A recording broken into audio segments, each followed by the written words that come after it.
Welcome to the Napa Legal Weekly Podcast. I'm Mary Margaret Bush, Napa Legal's Executive Director.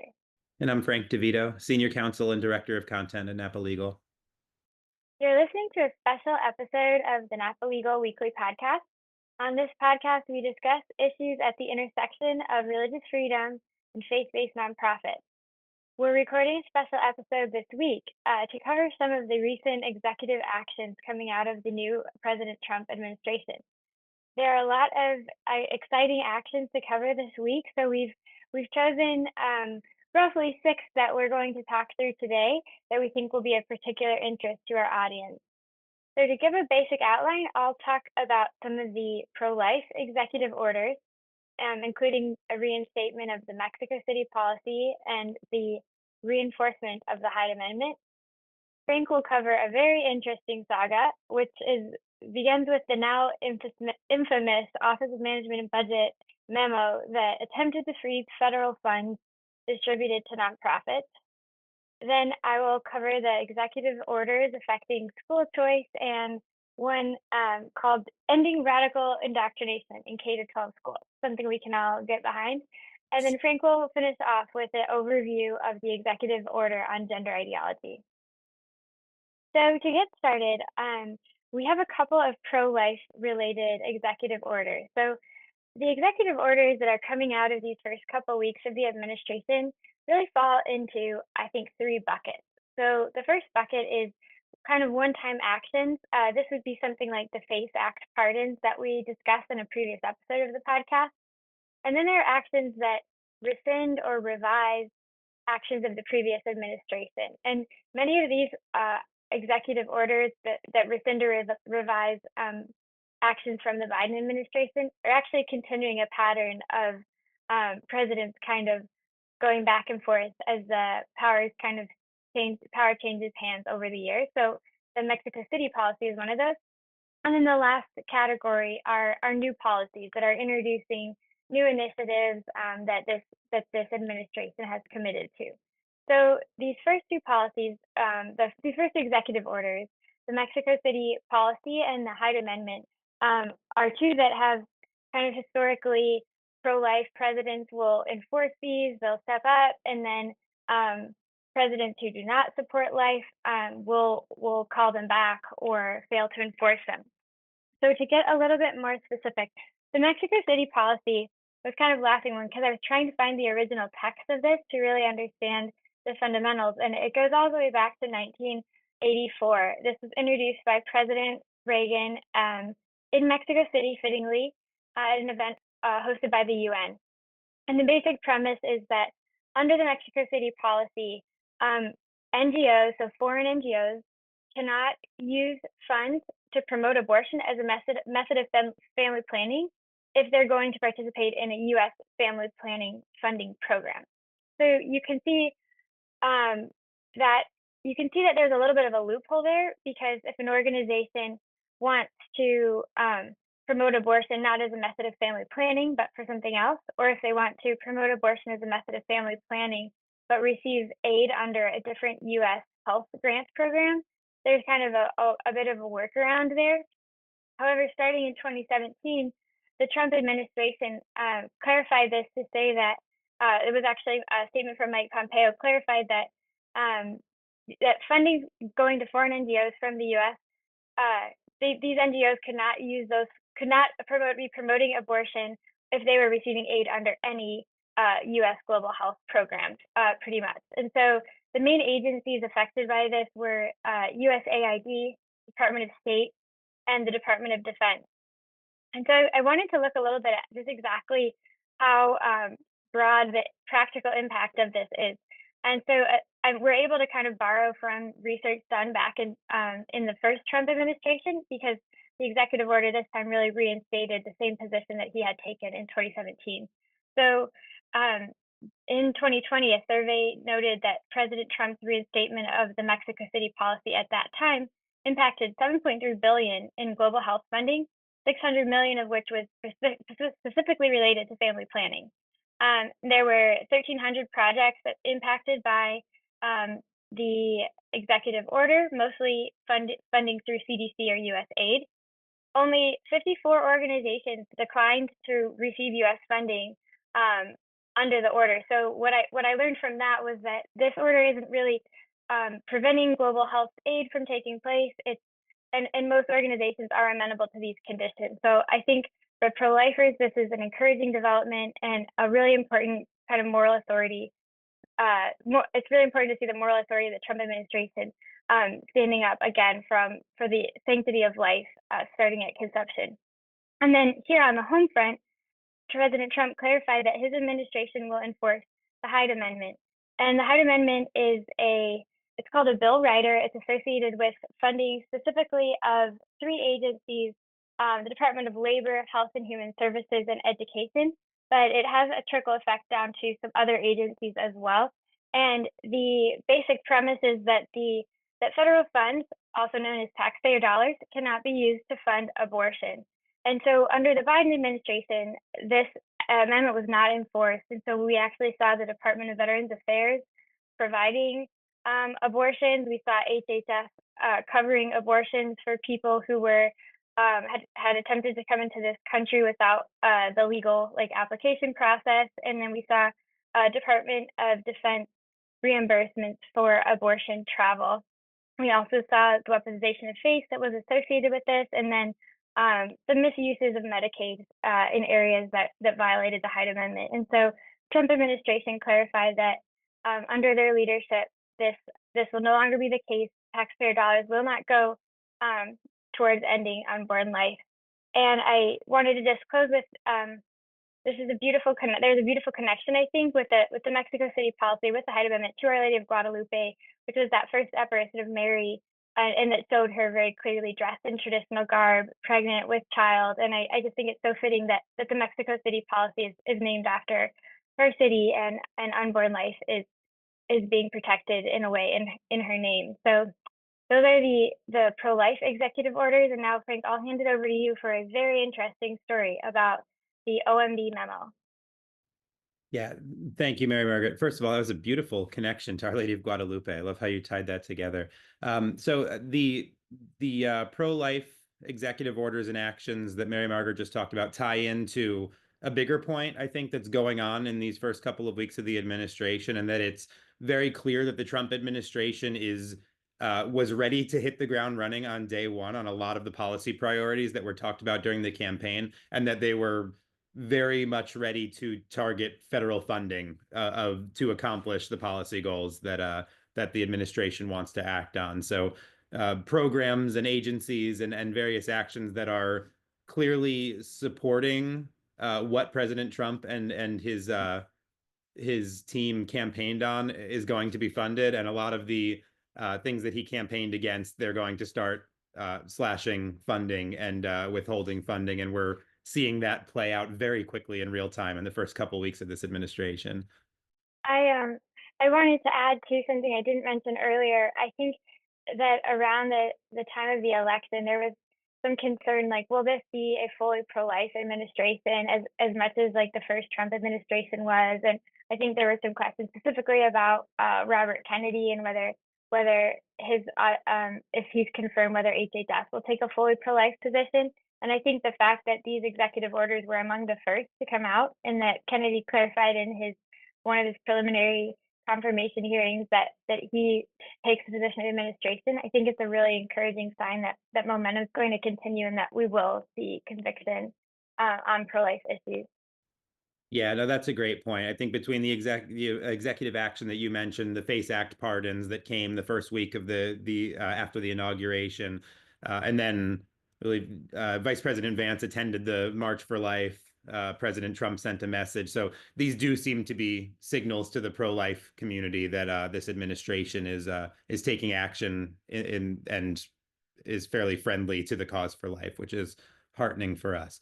So switching over to this federal funding pause, or attempted pause, or purported pause, it seems to be settled for now, but this is a really interesting issue that, like I said, it happened really quickly last week. So just to give you the overview of what happened, what we think is going on right now, and where it seems to be going in the coming weeks.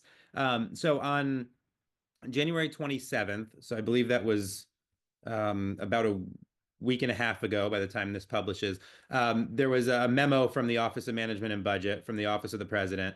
So what that did, well, it was a couple of things, but it announced that there was going to be a comprehensive review of federal aid to, among other things, nonprofits, non-governmental organizations, any kind of federal grants or loans, other forms of federal funding to these various organizations. And it was interesting because the memo was not shy about what was being prioritized and what wasn't. I think it's worth actually reading some of the OMB memo, even though it's rescinded.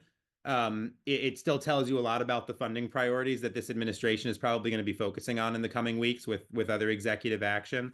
So the memo is very clear about what they're trying to do through the president's office with federal funds. So it says that financial assistance should be dedicated to advancing administrative priorities, focusing taxpayer dollars to advance a stronger and safer America, eliminating the financial burden of inflation for citizens, unleashing American energy and manufacturing, ending wokeness and the weaponization of government, promoting efficiency in government, and making America healthy again. That last phrase is in all caps, or is capitalized, making America healthy again. And then the memo also points out programs that the administration is taking a very particular look at as inappropriate uses of taxpayer dollars. It says, quote, the use of federal resources to advance Marxist equity, transgenderism, and Green New Deal social engineering policies is a waste of taxpayer dollars that does not improve the day-to-day lives of those we serve.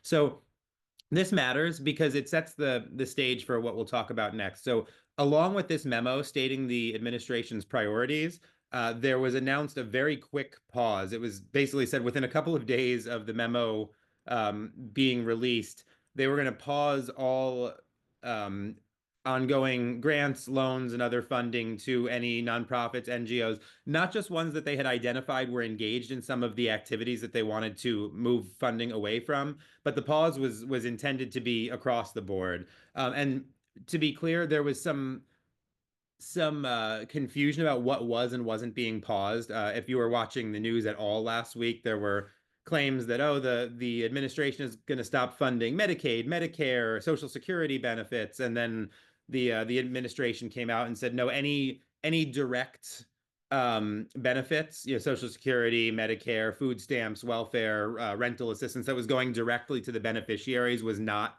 supposed to be part of this freeze. But what it was targeting was aid to nonprofits, non-governmental organizations, other DEI initiatives, and so on. So it created quite a stir, right? Because nonprofits, including faith-based nonprofits who may not be at all out of alignment with this current administration's priorities, would still have been subject to the pause if they were receiving federal benefits. So created quite a stir. That was on January 27th. On January 28th, there was a pause or a temporary or partial administrative stay, which is kind of a rare way to pause rather than a preliminary injunction, temporary restraining order. So a U.S. district judge, I believe it was out of the District of D.C., paused at least most of the order, referring to open grants, open payment processes. So that pause would have stopped the funding freeze. And then I believe it was the next day, January 29th, the memo was rescinded by the Office of Management and Budget. You would think that that would be the end of the story, but it's still a little unclear exactly what's going on. It seems that to like get cut to the chase, it seems that there is not going to be a funding pause across the board for nonprofits and non-governmental organizations, but that wasn't clear because after they rescinded the memo, the White House released a statement saying, we've rescinded the OMB memo, but the funding freeze is still in effect. And that created another wave of confusion. It looked like the administration still intended to pause some funds to organizations based on some of the directives in the executive orders, that were laying out some of the programs and activities that the federal government no longer intended to fund. So their argument was, well, our authority to pull funding is based in a lot of these executive orders, not just in the OMB memo. So it was unclear for all of last week and I think into the beginning of this week what exactly was happening. But it does seem like at this point the pause has been paused. But I would say, with that in mind, stay tuned because the administration's still been very clear in the various executive orders, and I think there have been several hundred that have come out since the inauguration. So there are definitely programs, activities that in particular executive orders, the administration has made clear it will not fund. So it doesn't seem like there will be an across the board pause for all nonprofits that receive federal funding, but it does seem like the administration is very intent on using executive action to target policies that they find harmful and contrary to their priorities. And I think there will be some funding cuts on the table in the coming weeks based on some of these executive orders. Yes, and Frank, I think that our next topic here, which really relates fundamentally to parental rights, continues that same theme. So I'm looking now at two executive orders. They're related to education, but if you look closely at the text, they're really the basic principle here is the role of parents as the primary educators of their children. And so the first one that I'll talk through is an executive order. They were issued on the same day, January 29th, expanding educational freedom and opportunity for families. And so this executive order is kind of referred to as shorthand as a school choice order. So it's, first of all, just as we've talked about the moral authority of these executive orders, the administration publicly supporting school choice, and then it also has a very practical kind of implementation section. So the basic purpose of this executive order, it starts out by saying, 80% of eighth graders were below proficient in reading, and 72% of eighth graders in the U.S. were below proficient in math. And so the public education system, the executive order goes on to say, is really failing a large segment of society. And so the policy then that the administration is seeking to further here is supporting parents in choosing and directing the upbringing and education of their children. And it's just a one sentence policy statement, but I think a really powerful one, and one that comports with the truth, and I think offers a really great path for the flourishing of all families, but especially those for whom faith-based education might not be an option without a school choice program. And then following those sections, there are sections 3 through 8 really talk through the practical side of this, and they include directives to the Department of Education as well as the Department of Labor, Department of Health and Human Services, the Department of Defense, and the Bureau of Indian Education, which relates to Native American education. So all of these cover when the federal government's kind of been tasked with education, as in the BIE and the DoD schools. Those agencies are directed to provide a proposal for a school choice program, and then for organizations or for schools that participate in DOE or Department of Labor funded or subsidized programs, they're also responsible for putting forth reviewing their grant programs, and then making recommendations to expand educational freedom. So I think this is a really important executive order. And then it was coupled that same day with another executive order with the title that kind of made me chuckle a little bit. It's called Ending Radical Indoctrination in K through 12 Schooling. But similar to the other one, while the title relates to schooling, when you look closely at the text, it is really literally the first word in the executive order is parents. Parents trust America's schools. Parents, have the right to educate their children. And then the order goes on to explain how parental rights have been violated in a number of public education institutions, K through 12, particularly through the exclusion of parents in the opportunity to review curriculum, the exclusion of parents in school leaders' decisions to steer students towards surgical procedures without parental notification or even involvement. And so the executive order really just claims this as illegal and immoral. And I think that's a really important, as we've said, it's really important to just bring new clarity to these areas that shouldn't be gray areas at all, that just involve the truth of the human person and the flourishing of kids who've been who are so vulnerable in the school system. So this executive order, from the practical standpoint, it looks to a number of federal statutes protecting parental rights, and then it asks for a strategy. It requires the development of a strategy called the Ending Indoctrination Strategy, that is going to be co-authored or co-led by the Secretary of Education, Secretary of Defense, Secretary of Health and Human Services in consultation with the Attorney General. So this is a multi-department effort. I think it's a really important priority, and then it also reestablishes the 1776 Commission and restoring patriotic education. So these are two, I think, executive orders that not only are they really wins for the education system, but at the end of the day, they're wins for parents and wins for children, because I think our children will be safer, and they'll learn more and they'll live more joyful lives if these are carried out. So I think these are encouraging statements, both on the practical implications short term, but as well in the long term fruit that I think restoring truth to this sphere is going to bear. Yeah, I really like your emphasis on not only the policy and the positive benefits that should come to our children in this case and to our citizens in general, but also just the proclamation of getting back to principles and saying things based on objective truth is to me really refreshing. And I'm going to get into this a little bit now because our next topic is going to be on some of the gender ideology executive orders.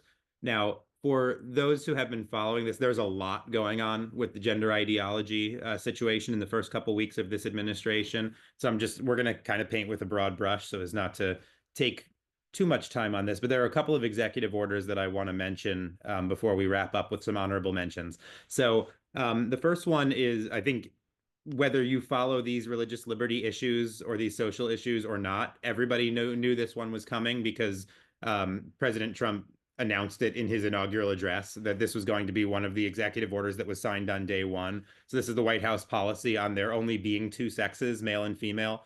So this is interesting for a couple of reasons. First of all, there's an explicit assertion in the midst of there's been a lot of confusion, right? A lot of chaos and fighting, frankly, over the last decade of the multiplication of genders and gender identities. And so for the administration to say for federal purposes, there are only two sexes, male and female, it has a lot of downstream effects in terms of policy. And it also says something true on a principled level. And I'll get to that in a second. So practically, the executive order removes gender ideology, guidance, communications, policies, and forms from government agencies.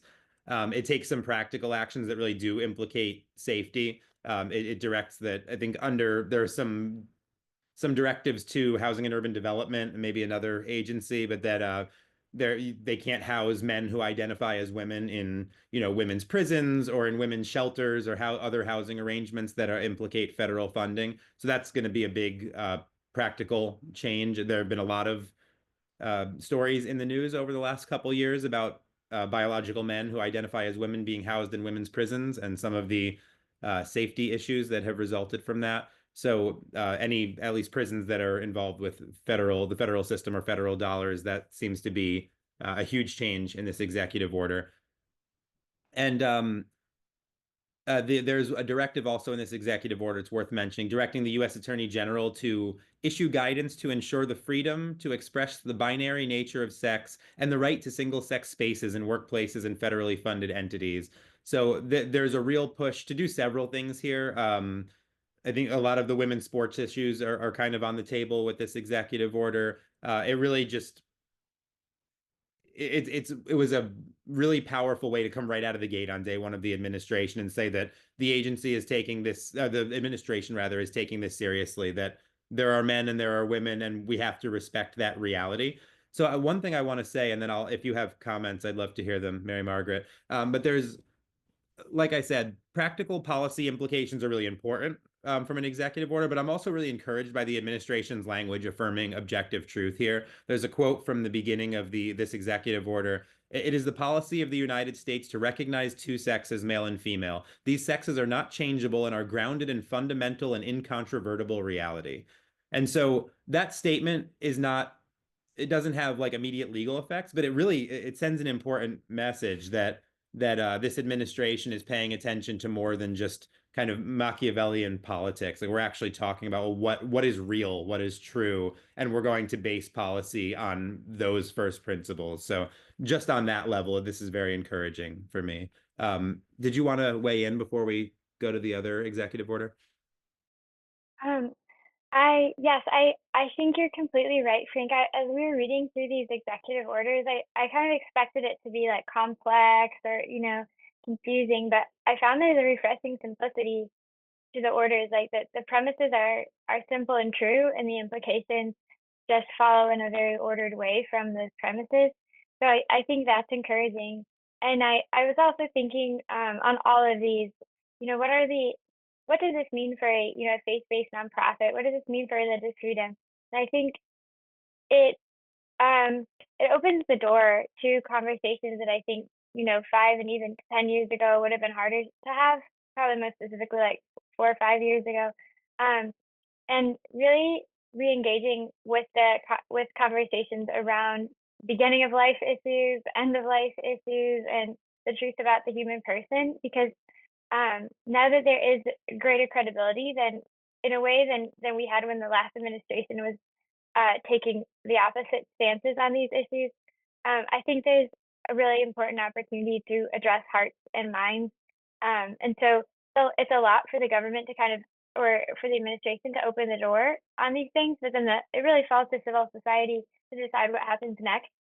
Because of course, in 4 years, the administrations will change again. And so I think while we have this opportunity, there's kind of an obligation to tell the story now and see if the truth, if we can take the truth and run with it. And then additionally, just like the humanitarian implications too of these pro-life policies really reinforces in my mind like the need for generous and proactive maternal care, proactive child care, and more really fruitful family policies.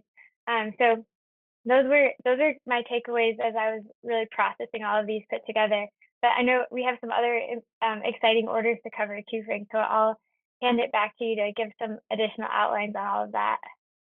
Thank you. Yeah, those are great comments, and this transitions nicely into the final executive order that I'm going to mention before we will close with a couple quick passing notes on some other executive actions. So this one is on the topic that actually ended up coming up quite a bit on the in the campaign. So over the last year and just generally in the culture, there was a lot of concern and media emphasis on this, and this is the transgender procedures for minors, which was increasingly, like I said, becoming a campaign issue, becoming a cultural concern, and the this executive order, like you had said with the other executive orders, it's clear, it's very to the point, it's easy to read, it's not couched in legalese, and you can see right from the title of this one. This was released on January 28th that it goes hard, as the kids say. It pulls no punches, very direct. It's called Protecting Children from Chemical and Surgical Mutilation. And it's, again, it lays out the policy. It very clearly makes a few statements about what's true, and then it takes funding action. So I'm just going to summarize it quickly. The first section of the executive order lays out the purpose. Quote, it is the policy of the United States that it will not fund, sponsor, promote, assist, or support the so-called transition of a child from one sex to another, and it will rigorously enforce all laws that prohibit or limit these destructive and life-altering procedures. So that's laying out what it's going to do. There's an interesting one because I guess I hadn't followed this that closely, but it looks like there was a lot of federal agency guidance being taken from this organization called WPATH, the World Professional Association for Transgender Health. And this executive order takes particular aim at that and says that there's been a lot of, quote, junk science regarding the supposed benefits of chemical and surgical mutilation of minors. And this executive order particularly directs agencies to stop relying on any supposed junk science from this organization in crafting policies and directives. So, like I said, it's talking about one organization in particular. Again, I'm not an expert. I don't know what they've been putting out, but it seems pretty clear that there's a change in course on what we're looking at when we're talking about the supposed science and benefits behind these kind of surgeries, which as and chemical procedures, because as we've said, right, Mary Margaret, that the science is kind of downstream of the principles, that if there's this immutable principle that God makes them male or makes them female, then you can't change a biological sex. You can do things to a person's hormones or to their physical features, but you're not fundamentally changing sex or changing gender. So again, this just the principle level conversation here is very different than what we've been exposed to for the past few years. And then just practically the executive order takes action. So drawing off these principles, Section 4 of the executive order defunds organizations that cooperate with these procedures for minors. And the quote, the head of each executive department or agency that provides research or education grants to medical institutions, including medical schools and hospitals, shall, consistent with applicable law and in coordination with the director of OMB, that's the Office of Management and Budget, immediately take appropriate steps to ensure that institutions receiving federal research or education grants end the chemical and surgical mutilation of children. So practically, this is huge because, again, I'm not an expert in medical grants and law, but I'm pretty sure that almost all medical schools or hospital networks are taking some kind of federal money. So there's been a lot of talk about what it would be. Would it be big dollar lawsuit settlements? Would it be, statutes? What would really defund the this practice of these surgeries and chemical procedures on minors? I think this is a major step. Um, so before we move on to the final honorable mentions, you're free to weigh in, Mary Margaret, but I would just say that it's also worth pointing out that for every executive order, there are probably several corresponding lawsuits. So some of these are going to get frozen by preliminary injunctions and are going to be argued in the courts. So these are huge actions, but again, the executive order is not the end of the story in most of these situations. And if anyone's interested, I think we'll link to this in the description. But the Daily Signal, which is the online news media put out by the Heritage Foundation, they've done some really good work. They have summaries and they track some of what's going on with almost all of these executive orders. It might be all of them, but that's a good resource. If there's any of these that you'd like a summary or you'd like to follow what's going on, that's a good resource. Yes, I was just looking today at I think ADF put together a similar tracker. It was focused more on religious freedom issues, but I was excited to see some of our leading organizations just putting this all in such a like user-friendly format. I also wanted to pick up your thread, your theme of the importance of like the use of language in these executive orders. I kept thinking about George Orwell's essay on politics in the English language, and um, and it really is, if you read these orders closely, they give a new vocabulary and they clarify the meaning of terms. And I think you and I have found it frustrating sometimes in our work when we're trying to explain something and the only kind of vernacular term for what we're trying to explain is a term that's really co-opted and not descriptive at all of what's actually happening. And these orders, they start out by very deliberately um, providing a vocabulary that I think is more authentic to the truth so that the terms that are used to refer to certain phenomenon actually describe what's happening. And so, for example, even though, like you said, the title of surgical mutilation, it does come in swinging, but it more accurately describes what's being done than some of the euphemisms that have become kind of I think it's like the APA or whatever, the standard press, AP press vocabulary isn't necessarily going to describe in an authentic way what's happening. And so from all the executive orders we've been reviewing, I think the definition sections have been very deliberate, thoughtful, and like you said, grounded in principle, not politics. And that is something I just have found edifying myself. Yeah, that's a great point. And it's cliche to say, politics is downstream of culture, but politics does have a role in shaping culture. And to your point, I think that's one of the most important ways that it does shape culture, not just by the policy, but by the language that's used from our government leaders that have such a huge platform to really change the way that we speak about these issues, really affects the culture. So that's a great point. Two quick things before we wrap up. So one on this kind of transgender medicine realm. There was an announcement on, I believe it was January 24th, so that's a couple weeks ago now, but it's still worth mentioning here. The DOJ announced that it dropped its case against Eithan Haim, which a lot of you will probably be familiar with the case. I'm not going to go into detail here, but the short story was in Texas in 2023, I believe it was, the Texas Attorney General said that some of the medical procedures being done in the name of, gender affirming care, transgender health, could be considered child abuse under state law, and there were some serious problems with that. And then there was some good journalism reporting that Texas Children's Hospital was secretly continuing to do some of these medical interventions, and a doctor in the health network named Eithan Haim blew the whistle, thinking that the hospital network was indeed potentially violating the law in Texas. And the response of the federal Department of Justice was to prosecute Dr. Haim for alleged HIPAA violations. So again, I won't go too far into the case, but the DOJ dropped it a couple of weeks ago, saying that it was basically a waste of taxpayer dollars to be going after this whistleblower doctor. So one last thing that I won't touch on the particular executive actions, but it's worth mentioning. So this episode today was a special episode, so we could cover some of the things going on in the new presidential administration. But it's worth mentioning something interesting that happened at the very end of the old administration under President Biden in his last days. So a friend of ours from the Ethics and Public Policy Center, Natalie Dodson, just gave a presentation on this today, and so I wanted to mention it. So Natalie and Rachel Morrison at EPPC are doing amazing work on this administrative actions, tracking it, breaking it down, analyzing it. We're also going to link, I think, in the description to something they just did on some of these rules that have been withdrawn at the end of the Biden administration. So this is fascinating. We won't go into the motives because no one knows why. But the Biden administration withdrew several proposed, or I think some of them were newly finalized regulations, like rules. So these rules go through the whole notice and comment period where an executive agency proposes a rule, there's time for the public to comment, and then after the certain period closes, then they can make it a finalized rule, and then it has force of law. So a lot of these rules, many of which were really contentious and some of which are of interest to our audience in particular, the Biden administration withdrew them without comment. So it's really interesting.